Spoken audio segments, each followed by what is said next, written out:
Welcome back, everybody.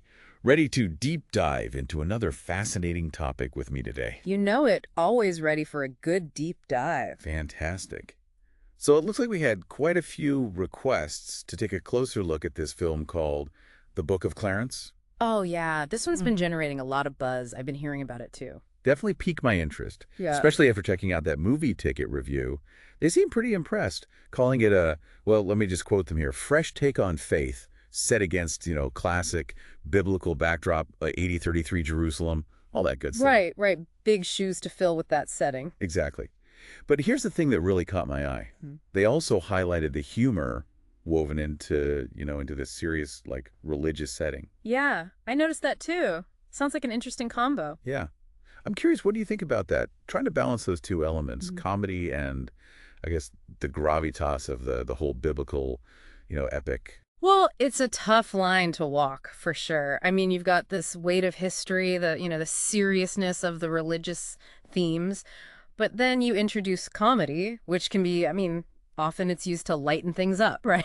Or to subvert expectations, challenge traditional narratives. Right, yeah. So I'm definitely curious to see how they pull that off. Me too. So let's dig into that a bit. And maybe the best place to start is with our main character, Clarence. Sure. Now, the review paints him as this, down on his luck guy living in Jerusalem. Right. Trying to make his way. But then he decides, and this is where it gets interesting, he decides to impersonate a Messiah. Whoa. Not for spiritual enlightenment or anything like that, but, for fame and fortune. Okay, that's a twist I wasn't expecting. Yeah, right. I mean, that's quite a departure from what we usually see, Yeah. right?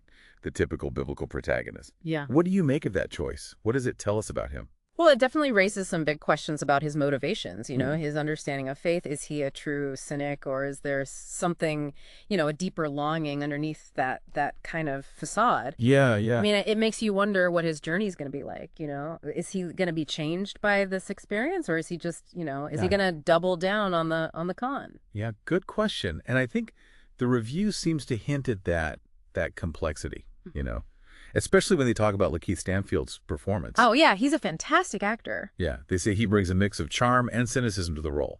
What do you think makes that combination so compelling for a character like this?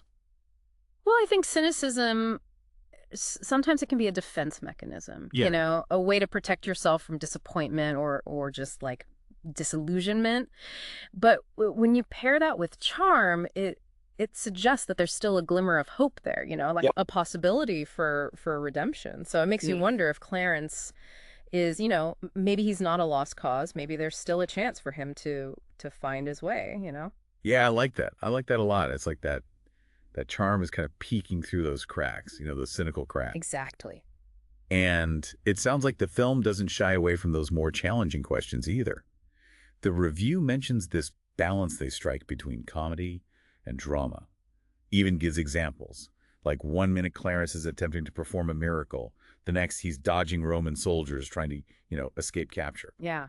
That's interesting, that back and forth. What do you think the impact of that is? Well, I'm thinking it could make the story more relatable. Right, relatable and maybe more human, because it's not just about these grand pronouncements or these, epic battles. It's about the everyday struggles of people, trying to find their way.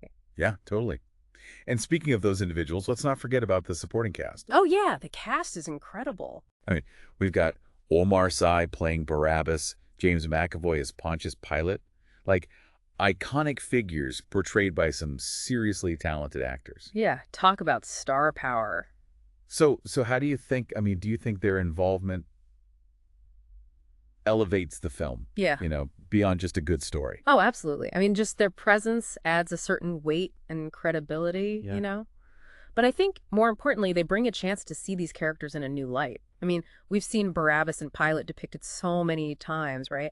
But these actors, they could reveal new dimensions, new layers of complexity that we haven't considered before. Yeah, that's what I'm hoping for. Really curious to see their interpretations, of these well-known figures. Me too. And, speaking of fresh perspectives, the review highlighted something I found really unexpected. A modern musical score. Oh, wow. Composed by the director himself, Jeymes Samuel. No, that's interesting. That's not something you typically associate with a biblical epic. Right, right. So how do you think that contemporary element might work? I don't know. I'm kind of excited to see how it plays out. What do you think? Well, it could be It could be a really smart way to bridge the gap between ancient history and, modern audiences. I mean, music has a way of connecting with us emotionally, right?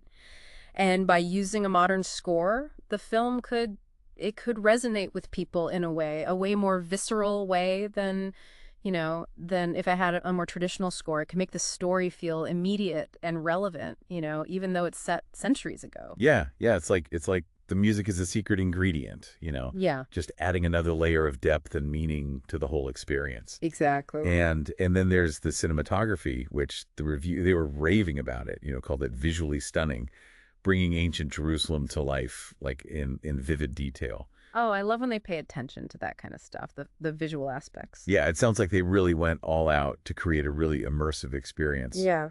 really pulling you into that world. Yeah, that's so important, especially for a story set in a time and place so different from our own.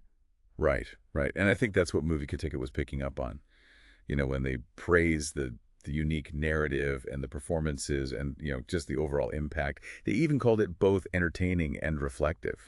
So given all that, do you think there's a particular audience that might resonate with this film more than others? Well, I think it could appeal to a lot of people, people who are looking for a thought-provoking drama or just, a captivating story with a little bit of humor. Sure.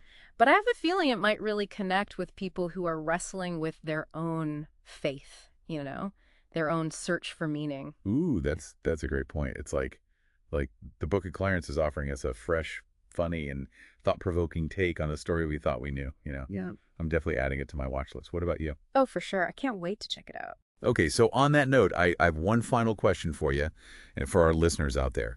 If you were in Clarence's sandals, walking in his shoes, would you try to fake being a messiah? And if you did, what would your miracle be? Wow, that's a tough one. Really makes you think, huh? It does. It does. So much to ponder there. Well, on that note, we're going to wrap things up here. But please, everybody, be sure to check out the Book of Clarence when you get a chance and let us know your thoughts. We'd love to hear what you think. Absolutely. Let us know. Until next time. Thanks for joining us for another deep dive. We'll see you all next time.